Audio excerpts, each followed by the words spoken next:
citrate solution. So, can anyone tell me what is the mechanism of action of your sodium citrate solution? Can anyone tell me the mechanism of your sodium citrate solution in terms of its anticoagulative property?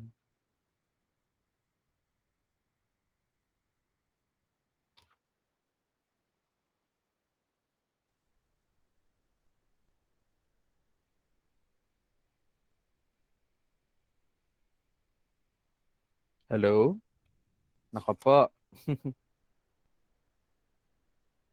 Well, your sodium citrate blue top tube is capable of momentarily forming calcium complexes. So the complex formation is reversible. Reversible po ang pagkakaroon ng calcium complexes sa ating venous whole blood and the anticoagulant of the sodium citrate solution. So anong ibig sabihin nito? The calcium ions present on your whole blood, because remember, calcium is an important cofactor for the clotting process of your blood. So the removal of your calcium is performed by your 3.2% sodium citrate anticoagulant. But remember that the binding of your sodium citrate solution to your calcium is essentially reversible. So ibig sabihin, maaari nating maibalik ang calcium sa calcium depleted venous whole blood. Now, bakit naging calcium depleted ang ating whole blood? Because remember, sodium citrate makes a complex with your calcium ions. Eh sir, saan po natin makukuha ulit yung calcium ions? Eh inalis po ng sodium citrate solution or ng sodium citrate anticoagulant. Well, there is a component of your coagulation assays reagents called calcium chloride. So that calcium chloride would reincorporate or would also aid with the reincorporation of the calcium ions that were once removed by your sodium citrate solution. So eventually, pag nag-test kayo ng PT and PTT, ang ating mga platelet poor plasma or yung ating citrated plasma would eventually be clotting. Magkaklat po iyan sa ating cuvette or sa ating test tube or sa ating reaction vessel. Okay? So, wag po natin kakalimutan iyon. Number three, a well-mixed whole blood is required or can also be done or can also be used for platelet function test. Now, we can also feed our sodium citrate whole blood to our hematology analyzer. So I just want you to remember that we can feed your blue top tube or your citrated whole blood to your hematology analyzer. Why? Because for the EDTA specimens or for the purple top obtained specimens, there is a tendency for platelets to aggregate with one another. Despite having adequate inversions or adequate mixing of the anticoagulant to the blood, there is a tendency for platelets to aggregate with one another and can also adhere to your other cells, such as your white blood cells as well. So that's why, most especially if the patient had a case of thrombocytopenia, we consider the citrated whole blood as a more sensitive uh, method or more sensitive specimen for obtaining a better values for platelet count, for automated platelet count.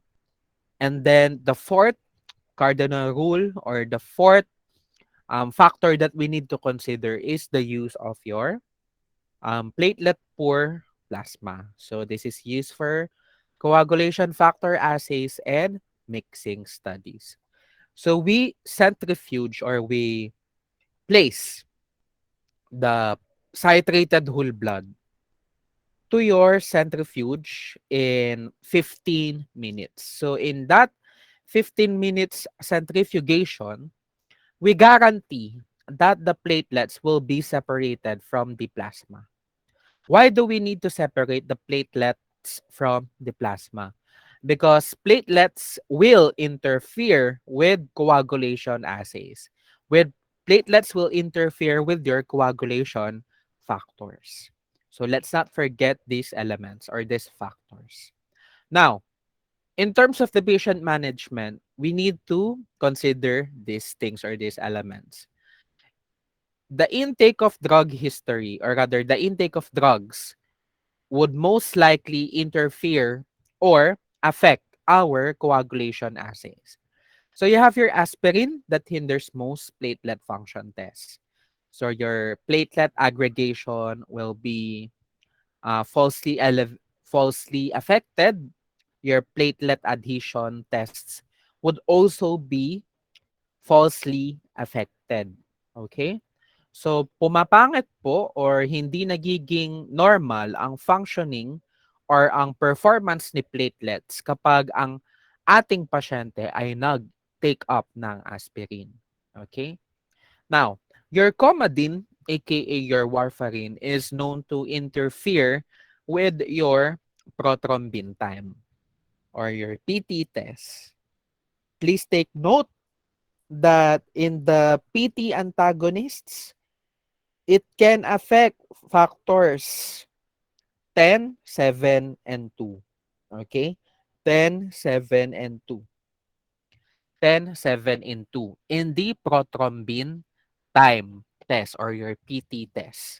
Okay? Huwag po natin kakalimutan iyon. With exception to factor 9. Pag-ingatan ang aking sasabihin. Sir, bakit po natin hiniwalay ang factor 9 sa mga vitamin K dependent coagulation factors? Yes, factor 9 is a vitamin K dependent coagulation factor, but it is analyzed or it is tested in the activated partial thromboplastin time. So doon po natin siya nade-detect or doon po natin na-assess ang activity ni factor 9. Okay? Now, the three remaining anticoagulants, factor 10, 7, 2, okay? They are most likely to interfere with the prothrombin time or the prothrombin test. Sir, bakit kahapon minention nyo 9, 10, 7, 2? 2, factor 2, prothrombin, that is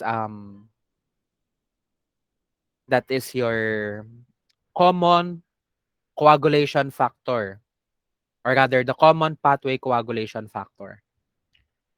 Ano ba talaga sir ang ating susundin dito? Yung prothrombin na time na testing or your common pathway testing? Now, the best answer for this one is that your prothrombin time or your PT test is mostly sensitive to factor 7. Okay? Linawin po natin. PT is most sensitive to factor 7. Okay? And factor 7 is the mostly affected anticoagulant by Coumadin or by warfarin. So, if we're going to analyze the activity or the effectivity rather of your Coumadin or your warfarin therapy, we are essentially looking for or testing for the activity of factor 7. And that is specific for your PT test. Okay? Nasusundan po ba? Sana hindi nalilito ha. Let me repeat myself. 9, factor 9 is tested in your APTT. Factor 10, that is tested in the common pathway, or rather, that is tested in both PT and PTT test. Okay? Kasi common pathway siya. Nasusundan. Yung factor 7, okay, that is tested primarily in your PT test, prothrombin time test. And your factor 2 can be tested on your PT and PTT test. So, ang dami mong pwedeng i-consider. Factor 10 and factor 2 can affect both PT and PTT. To increase the sensitivity, papaano natin malalaman? I-test mo si factor 7. Because again, factor 7 is in the extrinsic pathway. And extrinsic pathway can be analyzed in your PT test. Okay? Malinaw po ba? Nasusundan. Vitamin K antagonist. Pinipigilan ni vitamin K, ni warfarin and ni coumadin ang incorporation ni vitamin K. Yung pag-assist ni vitamin K sa synthesis ng vitamin K dependent coagulation factors. But then again, I will repeat, ang pinaka-affected ng vitamin K is your factor 7 and your PT testing. Okay? Next. So please do not do the following. Huwag po nating gagawin ang mga bagay-bagay na ito kapag tayo ay nagtetest ng coagulation assays or coagulation tests. Do not use uncoated soda lime glass tubes. Why? Because the negative surfaces would activate the platelets and coagulation factors. So doon pa lang sa moment na nagre-reinvert ka na or nag-i-incorporate ka na ng coagulation factor mo. Okay? Or rather, ng iyong specimen. Hinahalo mo na siya doon along with your anticoagulant. But you are mixing that in an uncoated soda lime glass tube. Pwede na pong ma-activate ang platelets in the action of platelet adhesion. Platelet adhesion. Pwede siyang ma-activate right away. Coagulation factors such as your Hedgeman factor or the glass factor. Okay? You may also incorporate there the high molecular weight kininogen, your prekallikrein, and your kallikrein. These are 4 coagulation factors that can trigger coagulation once they made contact in glass tubings. So ano ngayon ang magiging effect ng activation ng platelets and coagulation factors sa ating coagulation assays? It will be falsely prolonged. Take note, it will be falsely prolonged. Bakit? We are testing for coagulation factors. Hindi mo matetest accurately ang isang analyte na na-activate or na-consume before testing. Let us not forget that. You have your siliconized glass tubes. There is a risk for breakage and for blood-borne pathogens. Okay? So this is dealing more with the pre-analytical phases. And also infection control. Okay? So the third is do not apply tourniquet in not greater than 1 minute. So, dapat kapag nag-a-apply tayo ng tourniquet, huwag tayong mag-a-apply greater than 1 minute. What is the reason? It will increase the concentration of von Willebrand factor and your factor 8. There is a phenomenon called hemoconcentration.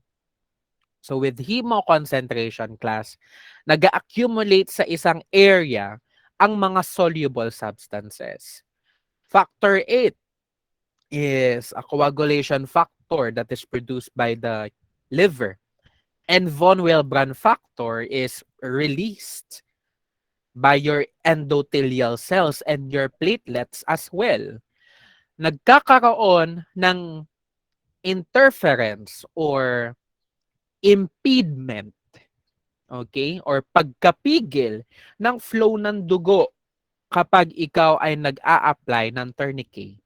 Naiipon si platelets along that area of your applied tourniquet application on that site of that area. So kapag ganon ang nangyari, class, maa-activate prematurely si platelets in vivo, and that will release your von Willebrand factor. Your endothelial cells will also release your von Willebrand factor because naiipit ang blood vessel. Magre-release siya ng von Willebrand factor as well. Okay? Now, the fourth thing to consider is we avoid the short draw. Dapat 9:10 ang ating collection or ang ating blood to anticoagulant ratio. So what can happen or what can potentially occur in testing for coagulation-based assays?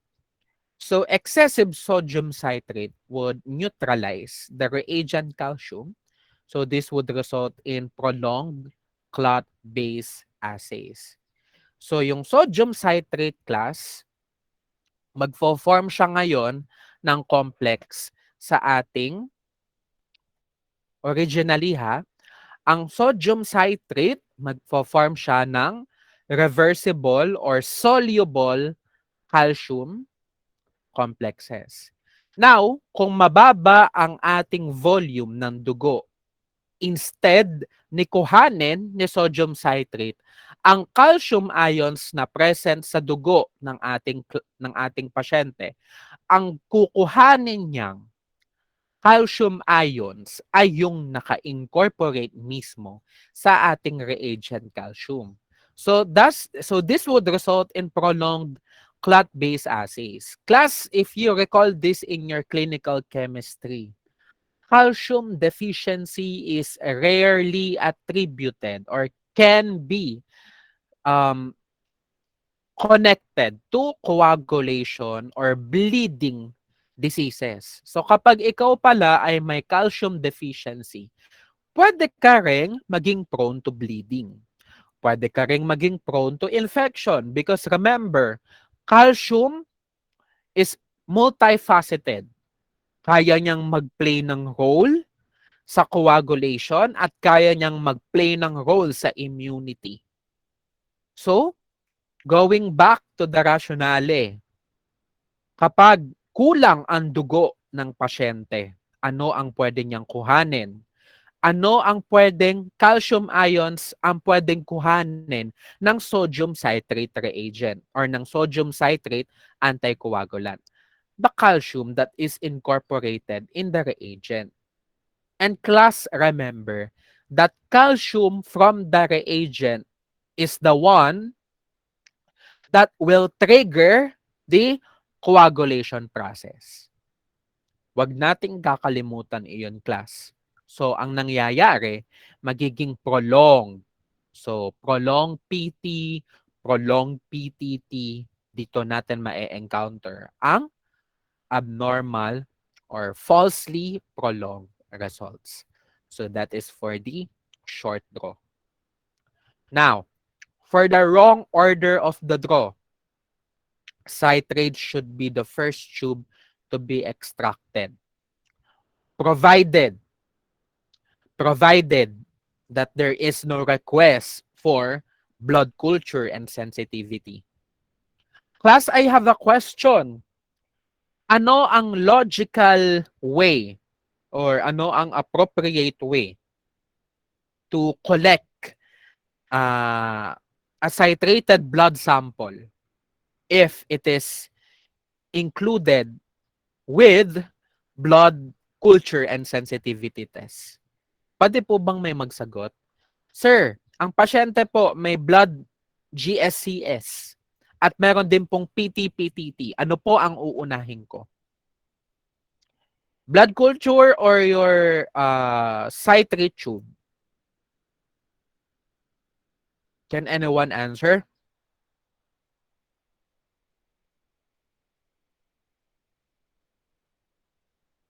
Okay. Ang uunahin natin is, of course, your blood culture. Blood culture is the priority because sepsis is dangerous, lalo na septicemia, bacteremia, napakadelikado niyan sa ating katawan. Systemic bacterial infection iyan. Okay? So, the logical way or the best way to obtain the accuracy of your coagulation test is that ganito ang gagawin nyo, class. Kumuha ka ng blood culture and sensitivity test.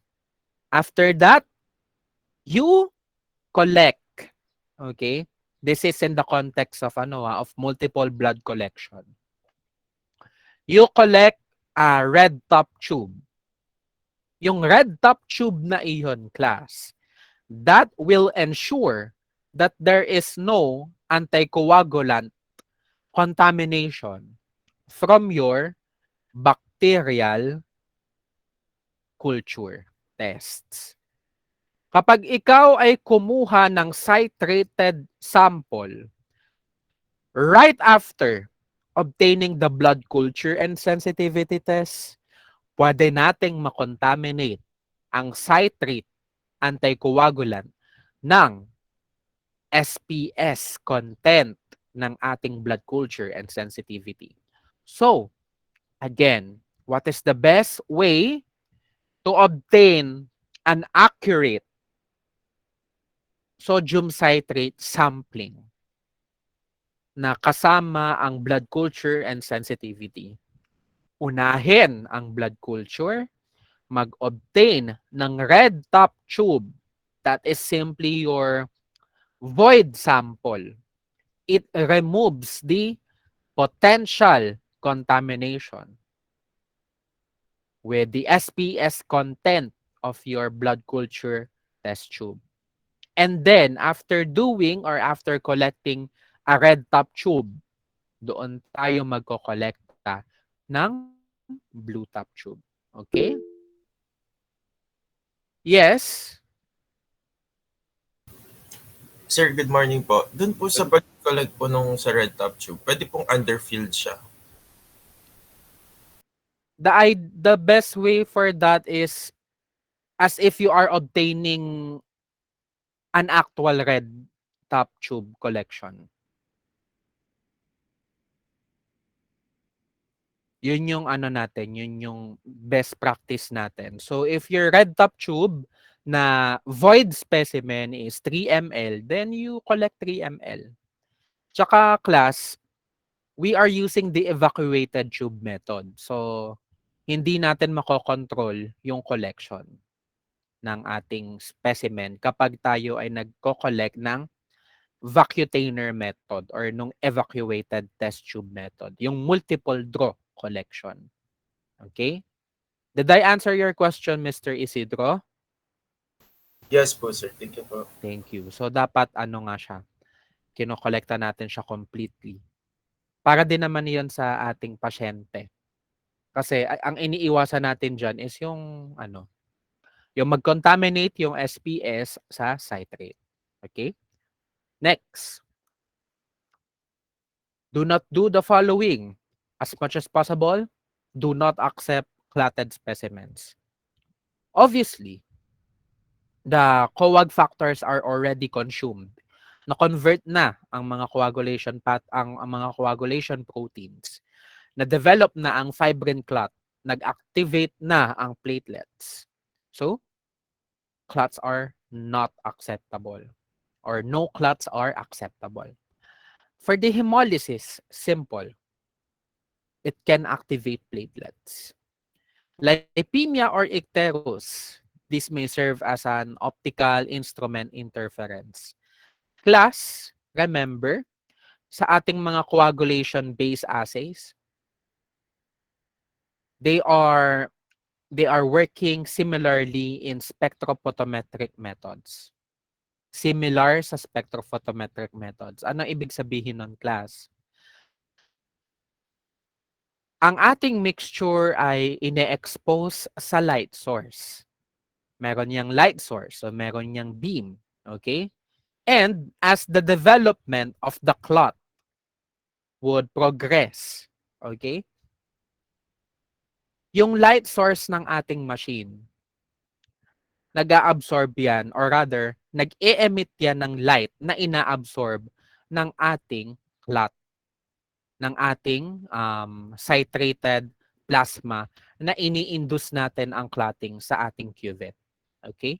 So the incorporation of lipemia and icterus, yung paninilaw ng ating citrated plasma or the presence of lipemia or may mga taba tayo sa ating citrated plasma that can interfere with the absorbance of your citrated plasma that is trying its best to form a clot with your coagulation reagents.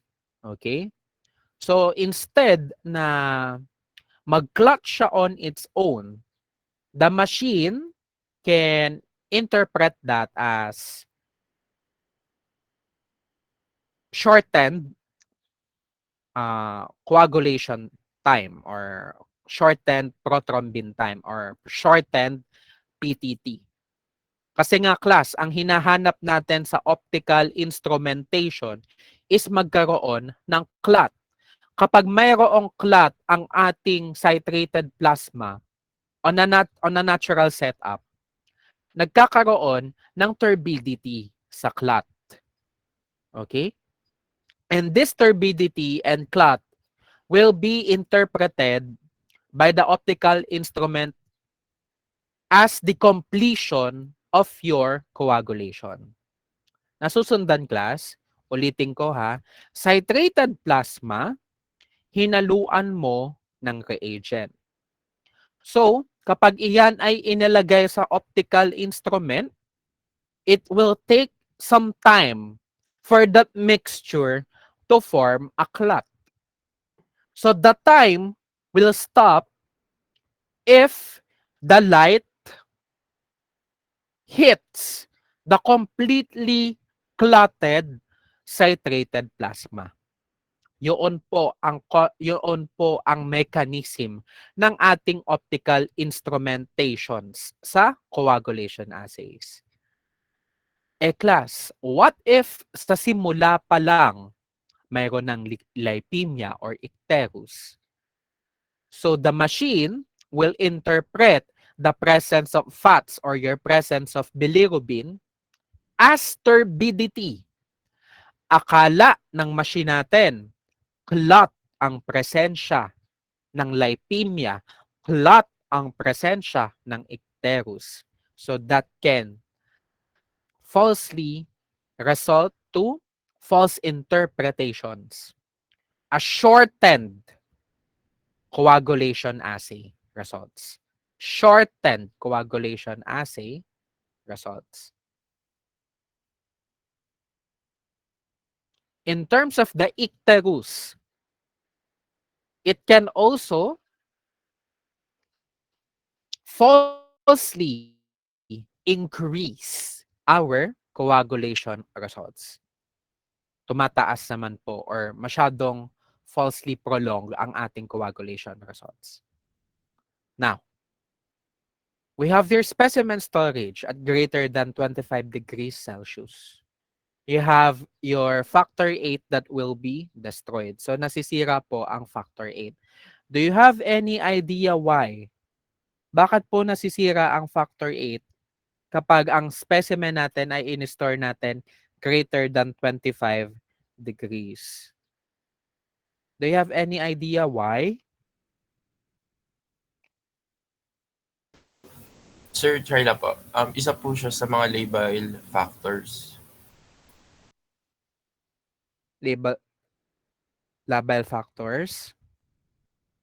Eh, 'di ba ang labile factor is ano, factor 5?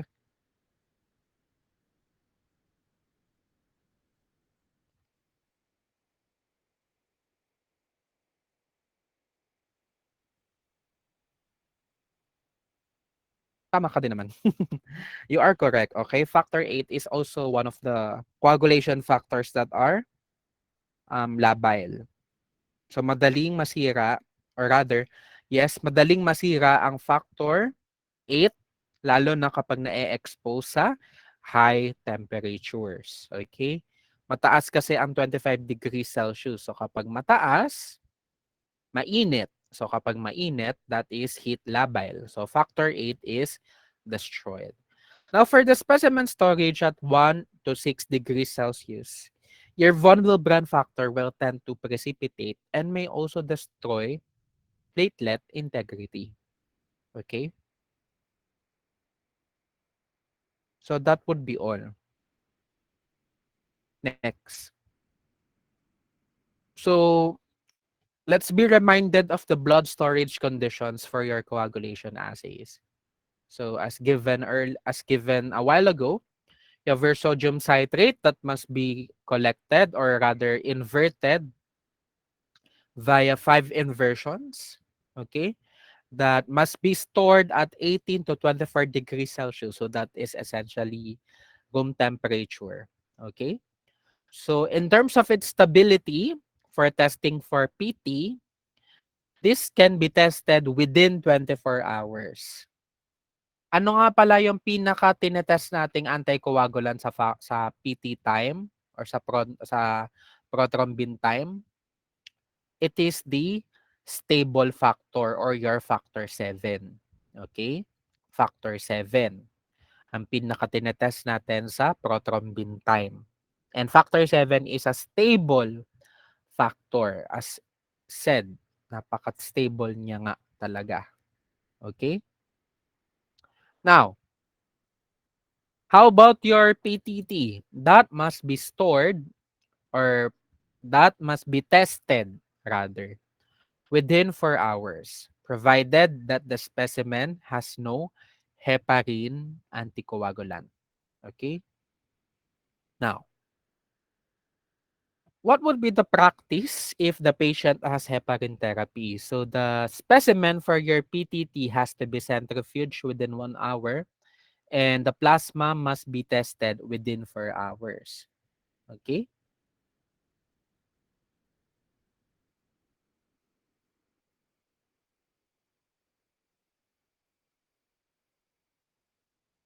Now, punta ngayon tayo dun sa mga coagulation tests.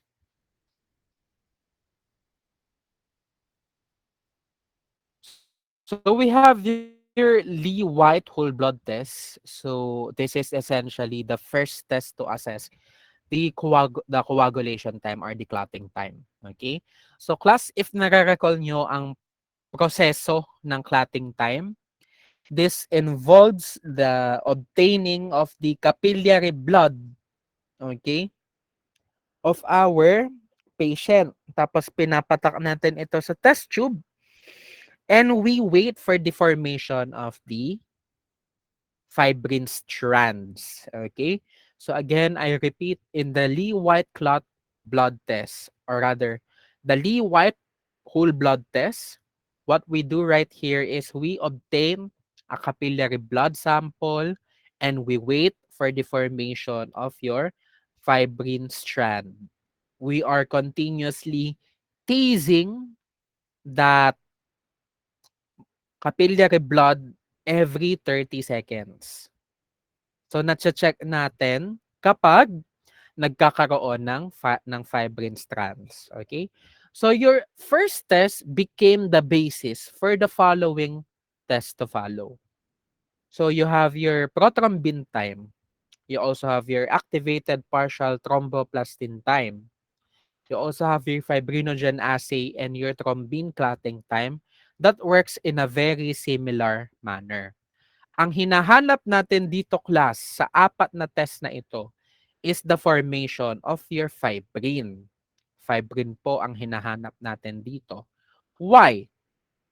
Fibrin in the context that this fibrin is going to induce the solidification of your citrated plasma.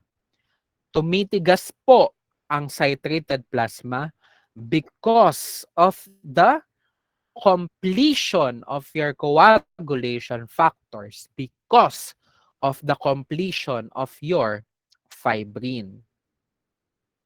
Okay? So, let's deal with the first test. You have your prothrombin time. So, your prothrombin time activates factor 7. So, it is worth mentioning, or it is worth identifying the reagents or the reagent contents of your PT reagent. So you have your tissue factor, you also have your phospholipid and your calcium chloride. So essentially,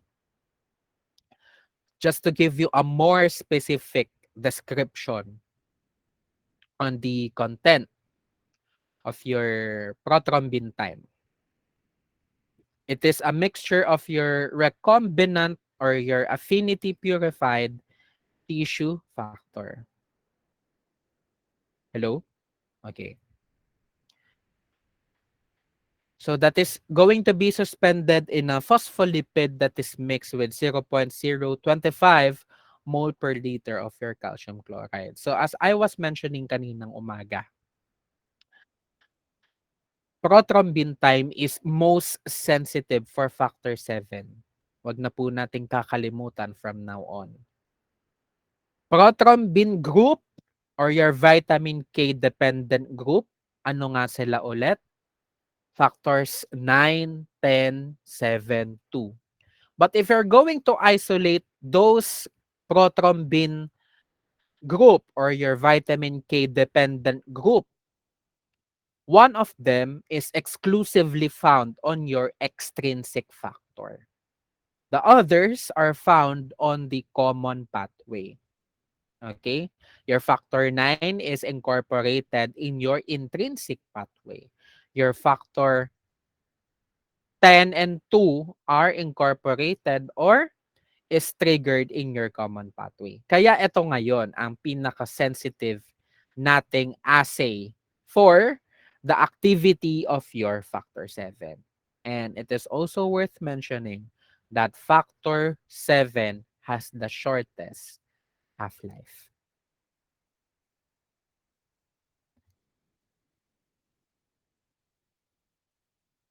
So you have your prothrombin time that is moderately sensitive to factors 5, 10, 2, and 1.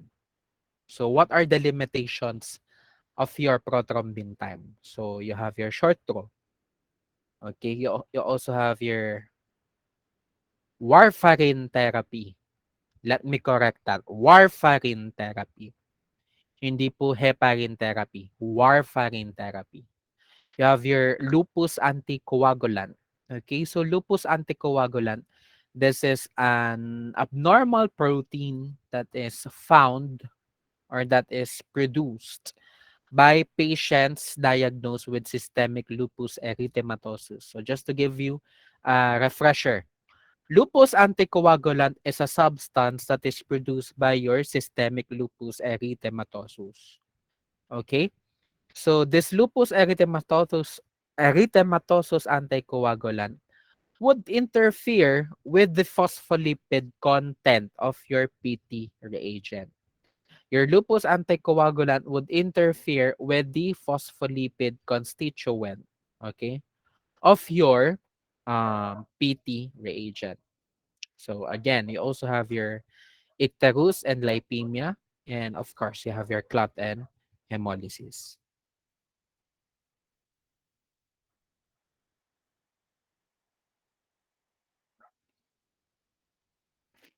So we have our next coagulation test. You have your partial thromboplastin time. So this monitors the effect of unfractionated heparin therapy.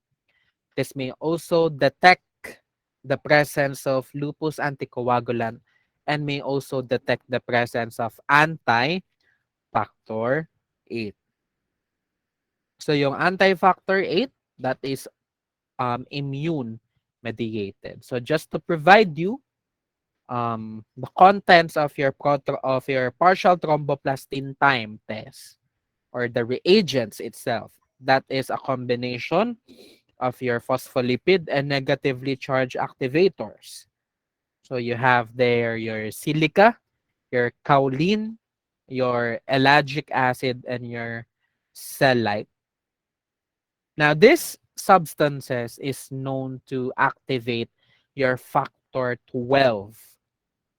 Again, I repeat, this silica, this kaolin, ellagic acid, and your cellite is known to activate your factor 12.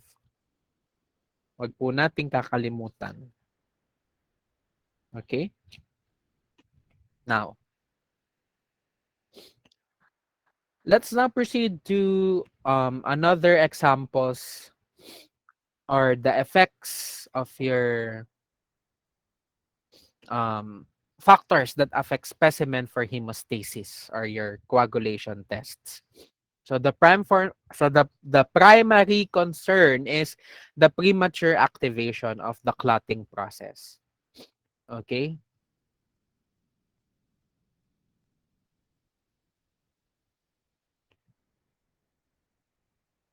Excuse me class, wait lang po.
Okay.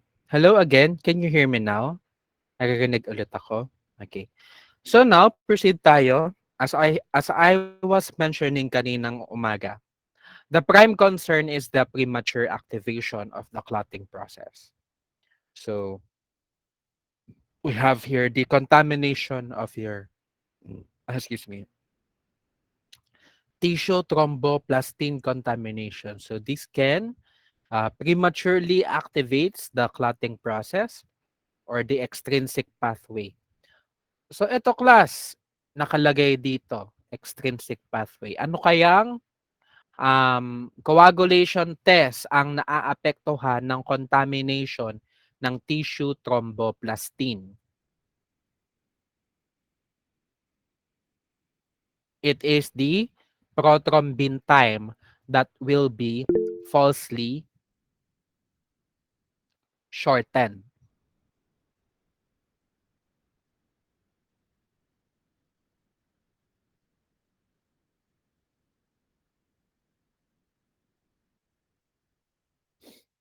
I sorry. Falsely prolonged pala. Apologies. Okay. So yun nga class. I repeat, prematurely activates the clotting process. Shortened nga. Sorry, ako yung nalito, no? So again, inuulit ko, if there is an activation of your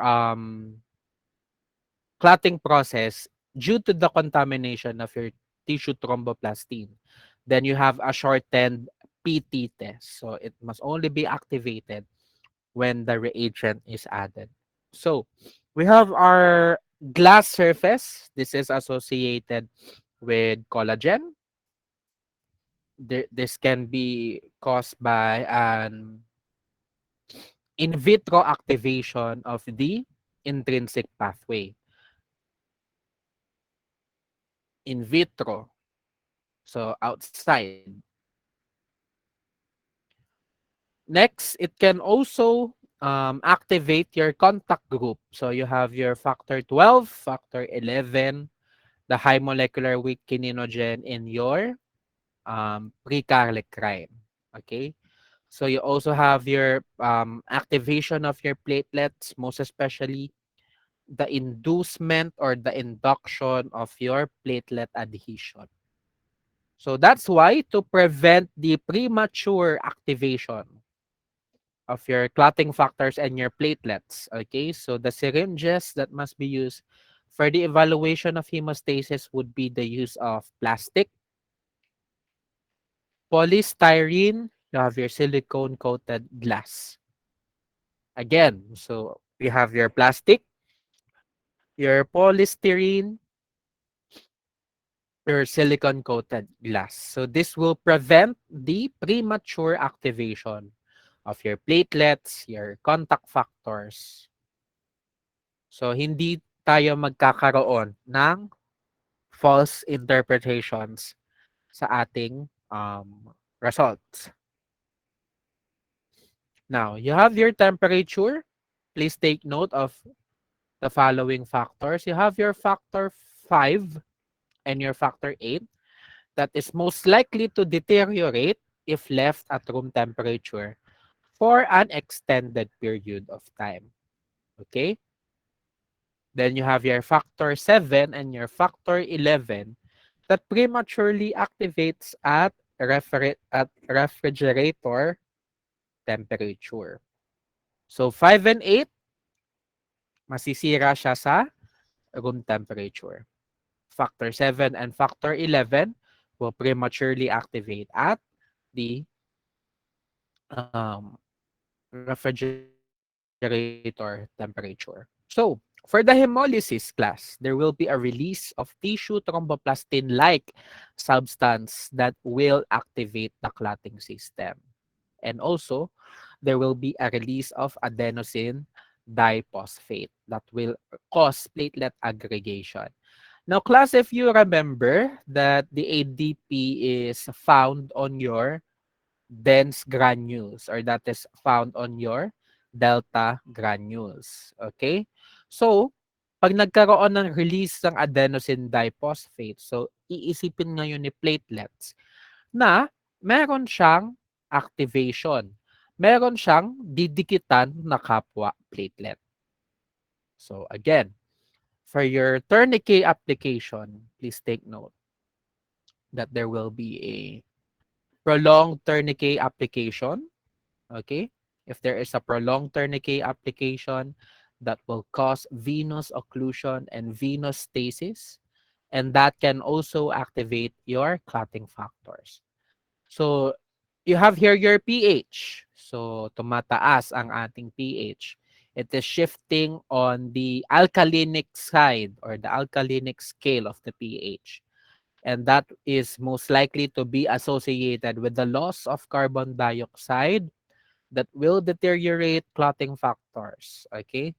So, if you have unopened samples, that can be tested within 6 hours of blood collection. Class, nananatili po ang pH ng dugo natin sa slightly acidic na pH. Okay? Now, kapag nabuksan ang ating samples, okay? Kapag nabuksan ang ating samples nagkakaroon ng contamination with oxygen. Nagkakaroon ng utilization ng oxygen. If there is use of oxygen, there will be a conversion into carbon dioxide. And carbon dioxide can escape the test tube itself. So that action can deteriorate your clotting factors. So you have your polycythemia vera. Can anyone tell me what polycythemia vera is or PV is?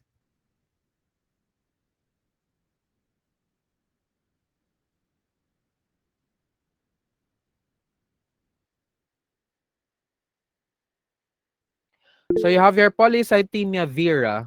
This is the complete elevation of all your blood parameters. Mataas ang red blood cell count, mataas ang hemoglobin count, mataas ang hematocrit count. Okay? Polycythemia vera. So, generally, all parameters of your blood are elevated. Mataas ang platelets, mataas ang WBC, lahat po dyan ay mataas. Okay? So, it will increase hematocrit. It will most likely to prolong clotting time tests. Clotting time tests. Bakit? Bakit po mapoprolong ang clotting time test? Because the blood to anticoagulant ratio is out of balance. Hindi siya completely um, mai-incorporate sa bawat isa. Because class in polycythemia vera, the red blood cells generally are occupying more of the volume of your citrated specimen. So, the hematocrit is higher than the normal. So, the plasma constituent or the plasma content or the fluid content of your blood is diminished. Class, ano ba ang tinetest natin sa PT at PTT? We are testing for the citrated plasma and we cannot successfully analyze the citrated plasma if kakaunti ang laman ng ating citrated plasma. That occurs because there is a higher level of your red blood cells.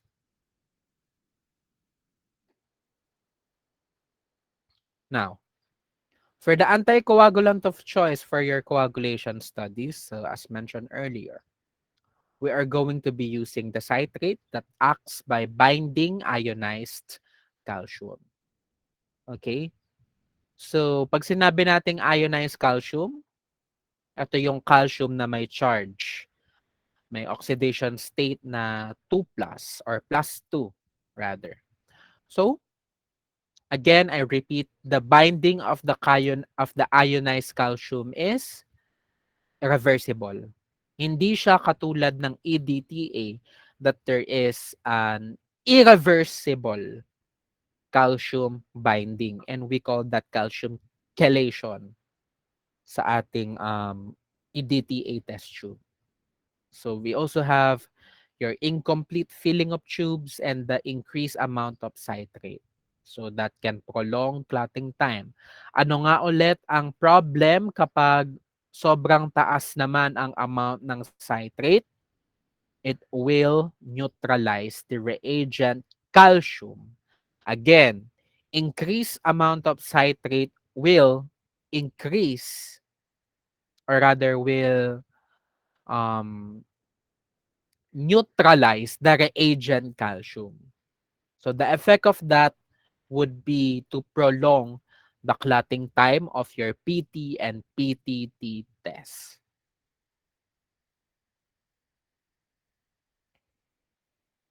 So, anticoagulants that should not be used, please take note of the following. You have your EDTA, hindi natin ginagamit for your coagulation tests. It does not preserve labile factors. It inhibits the thrombin fibrinogen reaction. And EDTA is essentially beneficial for automated platelet counts and also for your manual platelet counts. Okay? Now, for your heparin class, it binds with antithrombin 3. It may also inhibit all reactions in the coagulation because heparin is antithrombin. So kapag hindi natin na-fulfill ang duty ni thrombin because of heparin interference, hindi talaga magka-clot ang ating blood specimen or ang ating blood sample. It is worth mentioning that if we want to assess for the morphology of cells in a heparinized whole blood, that would be inconvenient. Why? Because heparinized whole blood specimens, kapag iyan ay inismear at inistain using your routine hematological stains or smears, it would impart a bluish background. Magiging color blue ang background ng ating smear. It would be challenging for us to accurately identify the cells and the platelets under the microscope. That's why we do not want heparin as a heparinized sample for blood smearing. Okay? So wag po nating kakalimutan ang itong information na ito. For the platelet retention or glass bead retention only. So doon lang natin maa-appreciate ang ang hemostasis. Again, sa heparin lang natin ma-appreciate ang hemostasis benefit ng ating heparin sa platelet retention test or sa glass bead retention test. So you have your third anticoagulant. So your oxalates, so that tends to shorten the clotting time because it forms insoluble complexes or precipitates. So it affects the photo-optical clot detection. It affects photo-optical clot detection. Photo is light, optical.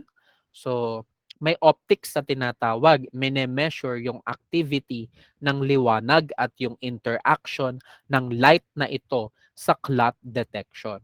Humihinto ang oras ng ating machine kapag na-develop na completely ang ating clot. Okay?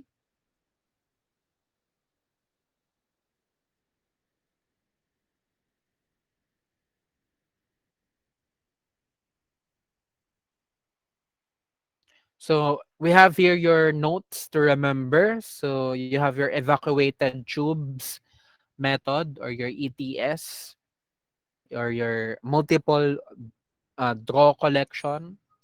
This is preferred than the syringe method. Okay. It is because the blood directly mixes with the anticoagulant, reducing the chances of clotted specimens. So order of draw for coagulation testing. So ito nga po yung mene-mention ko kanina. The red top tube, the purpose of that is cleansing of tissue thromboplastin. Okay? And also, kapag nauna ang ating SPS tube, ina-avoid rin natin ang contamination ng reagent na incorporated sa ating blood culture and sensitivity test tube. So anyway, on this context in hematological approach, we use red top tube to cleanse or to remove the interference of tissue thromboplastin that can be used for test that requires serum. So next you have your light blue test tube, that is your 3.2% sodium citrate test tube for your coagulation assays. You also have your EDTA and you also have your plastic syringe for additional platelet tests. Okay? So, we have here the processing of samples for hemostasis. So, you have here your platelet poor plasma. How do we define a platelet poor plasma?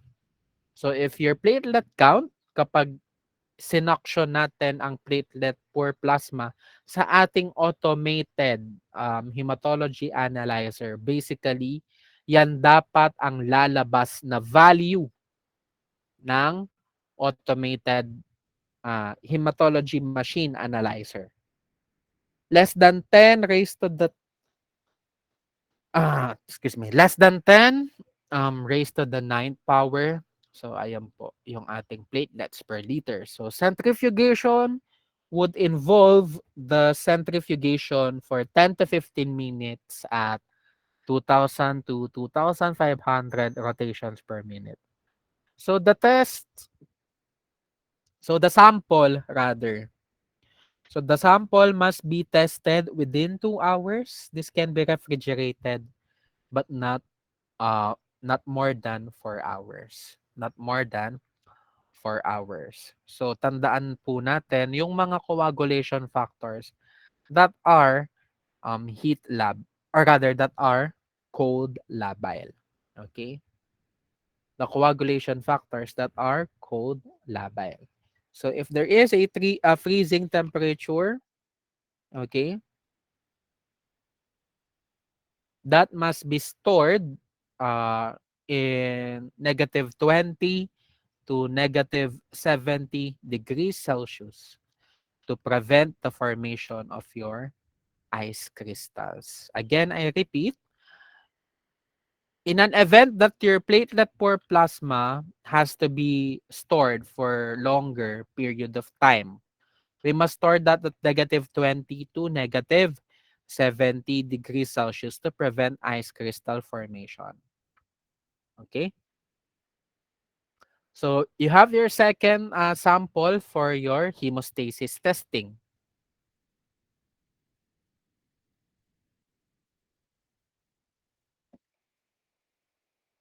You have your platelet-rich plasma. How do we define a platelet-rich plasma? So it should contain 250 platelets per liter. Okay, so ito po yung ating value ng platelet count. So centrifugation, this is spun at 10 to 15 minutes at 60 to 100 rotations per minute. So ito class, ano ang napansin nyo? Kapag nag-centrifuge tayo ng mababa ang rotations per minute, this is essentially a light spin. Okay, a light spin. So, hindi ganon ka-strong ang spinning ng ating centrifuge to separate the platelet from your whole blood and from your plasma constituent. So, ano ang purpose ng platelet-rich plasma? So, this is used for platelet studies such as your platelet aggregation. So, this is stored at room temperature. So, why do we need to store this at room temperature? Because refrigeration will cause aggregation of the platelets. So, ano pa yung mga tests na pwede nating i-perform using a platelet-rich plasma? So, this test for the beta thromboglobulin and platelet factor 4. So, this should be centrifuged at 2 to 4 degrees Celsius. 2 to 4 degrees Celsius. So you have here your drugs that must be avoided because these drugs are known to affect the accuracy of our coagulation assays. Excuse me. So you have your aspirin, your heparin, your warfarin, and your penicillin. So let's begin with your aspirin. Okay. So this exhibits your cyclooxygenase enzyme. So this would truly affect your platelet aggregation test. Your cyclooxygenase enzyme, okay? Your cyclooxygenase enzyme is important element in the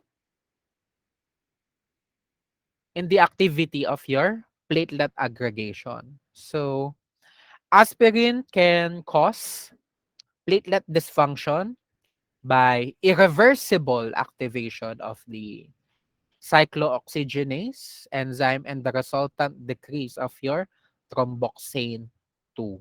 Okay? So you have your heparin. Ang purpose ng heparin may affect coagulation studies. Simple. Antithrombin ang heparin. You have your warfarin and coumadin, a type of a drug that antagonizes the activity of your prothrombin group or your vitamin K dependent clotting factors. So this prevents the gamma carboxylation of your vitamin K on your clotting factors. You have your penicillin, okay, that alters the blood vessel walls that may induce hemolysis, okay? And to be more specific, we are actually pertaining to carbanicillin. Again, I repeat, carbanicillin. That is the most potent form of the penicillin group of antibiotics capable of affecting the platelet function. Okay.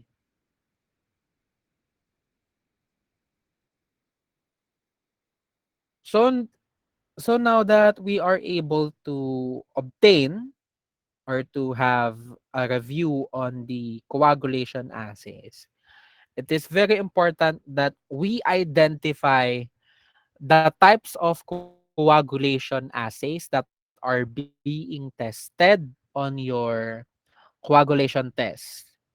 I repeat, your coagulation factors rather. We must be able to accurately identify the tests that will reflect their activity. So you have your common factor, you have your intrinsic factor, and you have your extrinsic factor. Each of these anticoagulants can affect either the PT test, or even the other special tests that we're going to mention later on. Okay.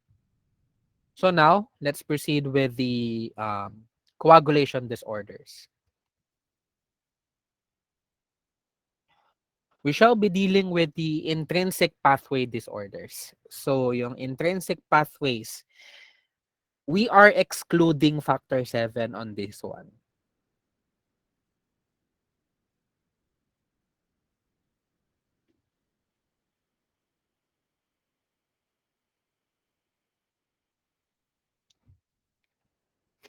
So now, let's proceed with the inherited disorders of coagulation or the intrinsic pathway disorders. So let's begin by um, knowing the factor 12 deficiency. So ito class, uh, factor 12 deficiency, this is also known as your H-man factor deficiency. So this is a type of an autosomal recessive, homozygous, or heterozygous disorder. So pag sinabi nating homozygous, so there are dominant traits that are present on the genes of our patient that will not decode factor 12 or wala siyang gene na nag-decode normally ng factor 12 sa katawan.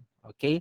So, in the heterogeneous, meron tayong isang gene na available that would instruct the body to produce ample or small or trace amounts of your factor 12. So, what are the clinical findings that we encounter on your factor 12 deficiency? So, it does not suffer or the patient does not suffer bleeding disorders. Why? Because Hedgeman factor is just a glass factor. It is a type of a contact group factor. So, yung clotting na ini-induce ni Hedgeman factor usually occurs in an in vitro phenomenon. So, as a contact factor, kapag ang dugo ay kumapit sa ating mga glass surfaces na Hindi siya coated ng soda lime, then do'n tayo nakaka-encounter ng clotting induced by your contact factors. But in the context of your in vivo or sa loob ng katawan, yung ating health, yung ating hemostasis, walang clinical significance ang deficiency ng factor 12.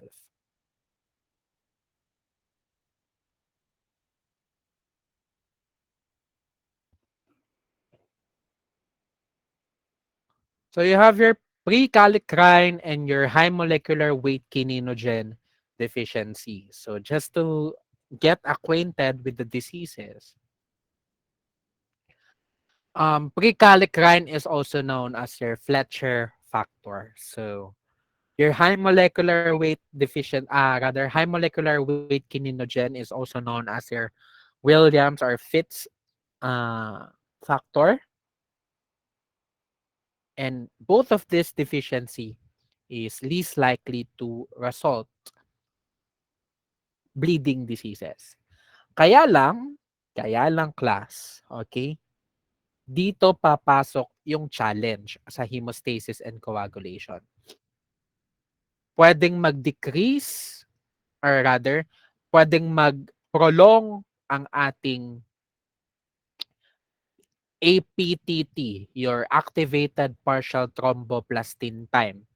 Pwede siyang mag-prolong because your prekallikrein and your high molecular weight deficiency, or rather, or your high molecular weight kininogen incorporates itself onto the intrinsic pathway system. Okay?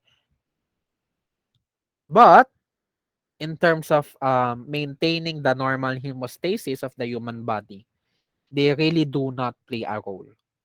So, hindi siya nagkakos ng bleeding diseases. You have your factor 11 deficiency. So, this is also known as your hemophilia C or the Rosenthal's disease. So, this is an autosomal recessive that is largely found on the Jewish population. So let's be more specific. We are dealing with the Ashkenazi Jew. Okay? Ashkenazi Jew.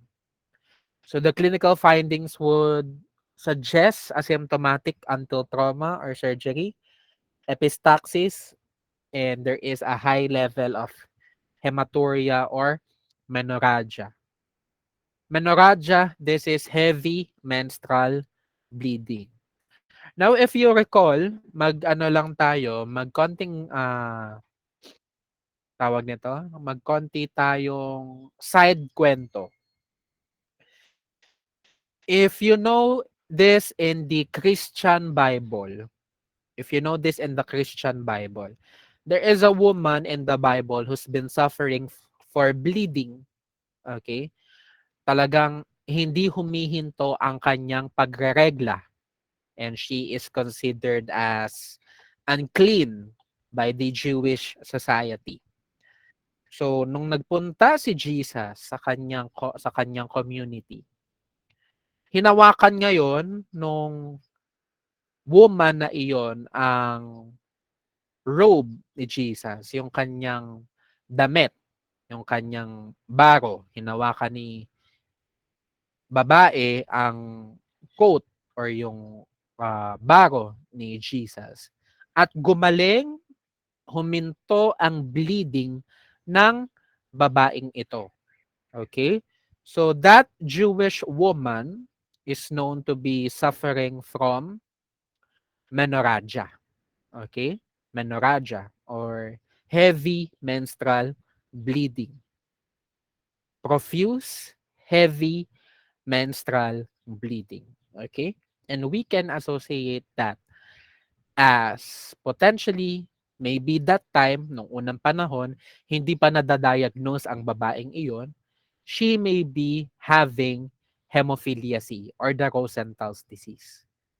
Okay? So, doon natin nakikita na there are some certain diseases that are localized amongst unique populations. So the lab test that will assess this is a prolonged APTT. Prolong ang kanyang activated partial thromboplastin time. So what would be the therapy? Fresh whole blood and fresh plasma. Fresh whole blood only in the context that the bleeding is so severe that there is a severely depleted hemoglobin and hematocrit value. So kapag sobrang bagsak na po ng ating hemoglobin and hematocrit value, we may advise, or rather the physician may advise the transfusion of the fresh whole blood. Now for the fresh plasma alone, there is profuse bleeding but there is no depletion of your hemoglobin and your hematocrit. Okay? So, nakokontrol pa ang red cells, ang volume ng ating pasyente mismo. So, you have your factor 11 deficiency. So, you have your factor 8 C deficiency or C complex deficiency. This is also known as your hemophilia A or your classic hemophilia. So this is a sex-linked or X-linked disorder. Okay? This is a sex-linked or an X-linked disorder characterized as being a royal disease. So ito ay namamana or nakukuha sa mga royalty because of their consanguinity or their incest, yung interbreeding. Kapag mayroong interbreeding, pwedeng mag-induce ng genetic abnormality. And these patients happen to exhibit bleeding conditions. So this accounts to 85% of congenital bleeding diseases. 1 per 1,000 are known to be sufferers of your hemophilia A. So hindi naman natin ginajudge, pero ang hemophilia A is really associated to incest. Okay? So sa incest siya. Now, if you are to ask me, or if I were to ask you, since this is an X-linked, sex-linked disease, sino ang mas naaapektuhan? Is it the females or the males? Males po. Okay, so that is the correct answer. So mga males ang madalas naaapektuhan ng ating hemophilia A. Okay? Now, we have here your symptoms or your manifestations of your hemophilia A disease. So you have your hematomas, yung pagpapasa. You also have your hematrosis, bleeding of the joints, epistaxis, bleeding of the nostrils, and other severe bleeding conditions. So the lab test that will truly suggest the presence of hemophilia A is your prolonged APTT. Okay? And the therapy that we will be using, okay, is your cryoprecipitate. Why? Because cryoprecipitate is essentially concentrated factor 8. Again, I repeat, your cryoprecipitate is a concentrated factor 8 blood unit. Okay? So the treatment is your DDAV-P, your 1-desamino 8-D-arginine vasopressin. So this is a type of an analog of ADH8 arginine vasopressin that increases plasma concentration of your factor 8 concentrate. Okay? Factor 8 concentrate. So pinapataas ng medication na ito ang concentration ng ating factor 8.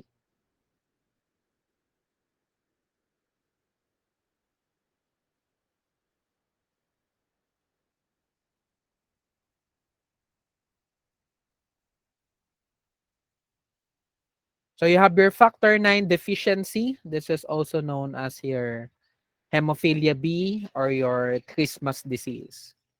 So this is also a sex-linked or X-linked disorder that is recessive, that is expressed in mild, moderate, and severe forms. So we have three variants that are associated with the antigenic activity of your factor 9. Okay. So the clinical findings are milder than your hemophilia A. So the therapy for this one would be your factors 9 concentrate and your fresh plasma concentrate. Okay, class, I'm going to give you a 3 minutes break.